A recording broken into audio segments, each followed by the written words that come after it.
nous sommes sous le regard bienveillant de Henri Langlois, qui nous dit que nous avons une mission. Notre mission, c'est la préservation des films de répertoire. Alors, je sais que vous avez travaillé sur la restauration de nombreux films, dont la restauration du Sauvage, d'ailleurs, que nous allons voir ce soir. Pouvez-vous me parler rapidement, on pourra développer cette question lors du débat, mais de la problématique de la conservation des films de patrimoine à l'ère du numérique? Mes enfants, là, on se lance dans un débat qui peut durer très...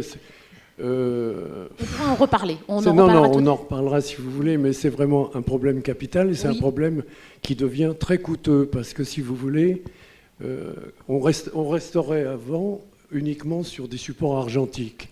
Bon. Et maintenant, l'exploitation passe en support digital. Oui.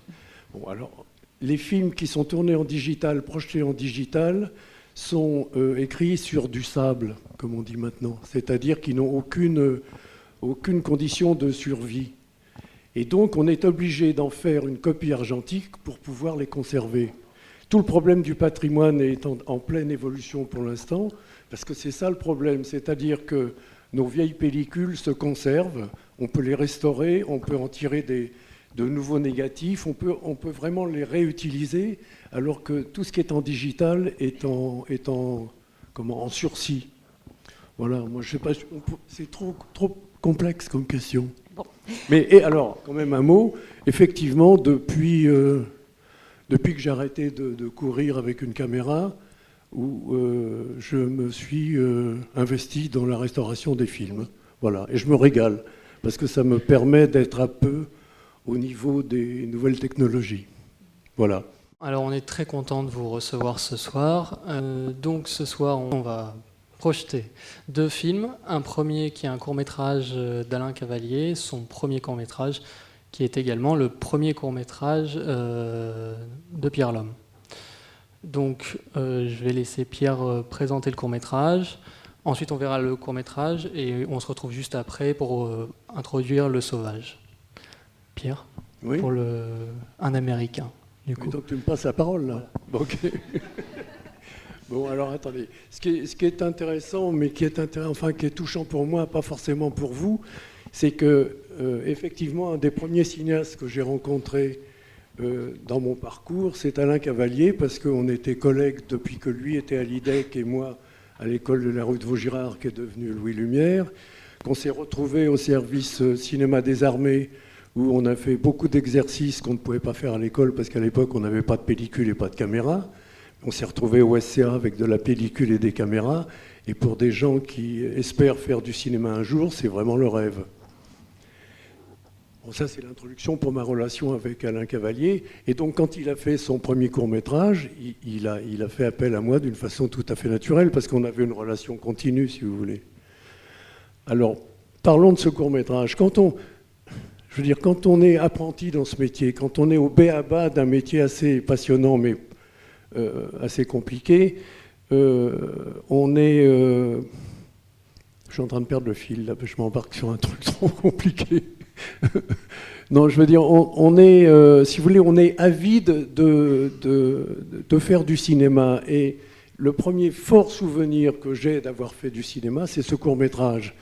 Alors évidemment, c'est pas un court-métrage parfait, c'est un court-métrage de débutant, mais dans lequel toutes les prémices du cinéma qui allait arriver, qu'on a appelé la nouvelle vague, ceux qu'on a appelés la nouvelle vague, pour moi, c'est une vaguelette. Et en réalité, il y avait une énorme vague à cette époque, dans les années 50 et début 60. Il y avait une énorme vague de jeunes gens et de jeunes filles qui faisaient du cinéma ou qui avaient envie d'en faire. Alors, pour les élèves de Vaugirard en particulier, en tous les cas, pour ceux qui veulent être dans la prise de vue, ce qui n'était pas... Dans ma promotion, il y avait des gens... qui voulaient être opérateurs, des gens qui voulaient être régisseurs, des gens qui voulaient être metteurs en scène. Il y avait Demy, il y avait Philippe de Brocagne, il ne voulait pas du tout être opérateur, mais il pensait, comme moi d'ailleurs, que l'essentiel, si on veut faire du cinéma, c'est savoir se servir des outils. Et moi, c'est ce que j'ai fait. Je suis rentré à Vaugirard pour apprendre à me servir d'un outil. Ça tranquillisait mon père, parce qu'il était quand même un peu inquiet. Et mon fils va apprendre à se servir d'un outil. Donc si on sait servir d'un outil, en principe, on va gagner sa vie, on va s'en sortir. Alors, dans ce cas de figure, on avait quand même déjà des idées très fortes. D'abord, on était obligé, et nos premiers pas, si vous voulez, dans le cinéma, se faisaient obligatoirement dans des décors naturels. C'est-à-dire que tout le travail qu'on faisait, il fallait le composer avec la lumière du bon Dieu ou avec les décors existants, et que donc notre compétence, si vous voulez, était liée à notre capacité d'aller à l'unisson avec la lumière naturelle et avec le décor qu'on avait choisi.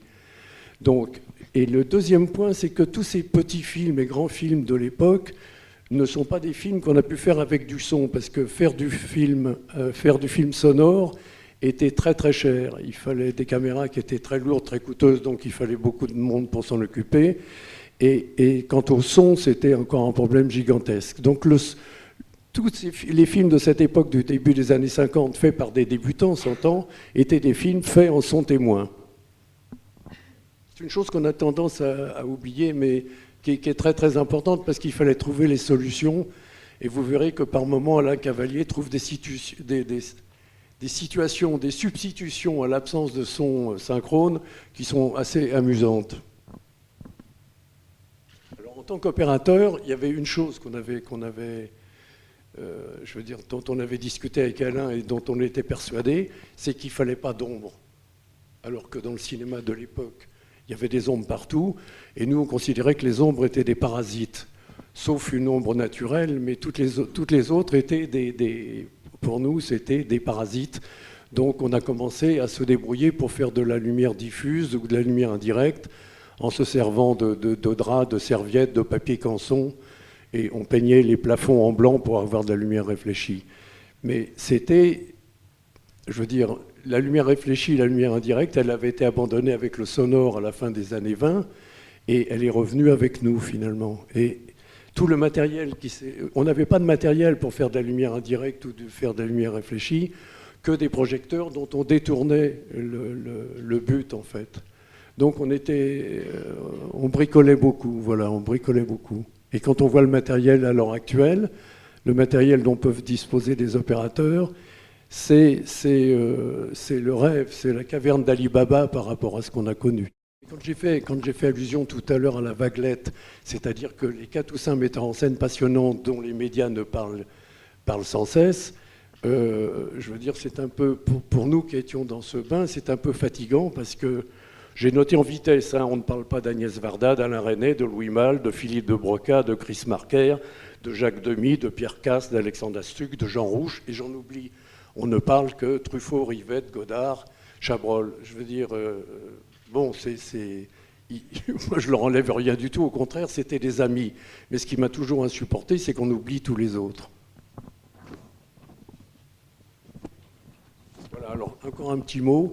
Je sais qu'Alain Cavalier, parce que j'ai eu le problème à la Cinémathèque il y a 1 an, je veux dire, il regarde, il n'aime pas regarder derrière lui, et quand il voit ses anciens films, il n'en voit que les défauts. Moi, j'en vois un tout petit peu les défauts, mais j'en vois surtout les qualités. Alors, c'est pour ça que je vous le présente.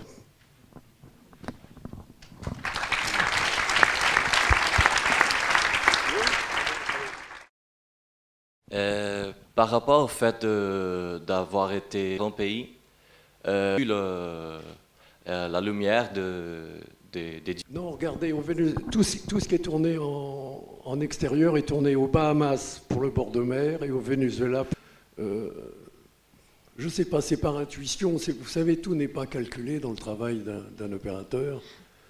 Il se trouve que par intuition, ces problèmes ne me gênent pas. Je m'adapte, je joue avec, quoi. Je me mets à l'unisson de la lumière du pays dans lequel je suis. Et finalement, ça doit être mon unisson à moi, puisque quand c'est monté, on ne voit... Et savoir, est-ce que vous pouvez parler un peu de la façon dont vous avez travaillé avec Melville ? Qu'est-ce que je peux... Vous savez, il faut faire court, parce que c'est un véritable univers, l'univers de Melville. Pour moi, c'était un univers très déterminant, parce que c'était la première fois que je travaillais avec un monsieur. C'est-à-dire que tous mes films précédents, que ce soit avec Cavalier, Marker ou de Broca, je veux dire, c'était des films... je travaillais avec des collègues, des amis. Là, avec Bresson, avec Bresson par la suite, mais avec Melville, je suis tombé sur un personnage très autoritaire et qui était très, très directif tout le temps. Et moi, j'étais un peu heurté par son côté. Il fallait qu'il affirme à longueur de journée que c'était lui le chef. Bon, je trouvais ça un peu fatigant. C'était une collaboration difficile. Je dis toujours que chaque journée de tournage était une épreuve. Mais cette épreuve s'est révélée pour moi formidable parce que ça me poussait dans des territoires que je ne connaissais pas.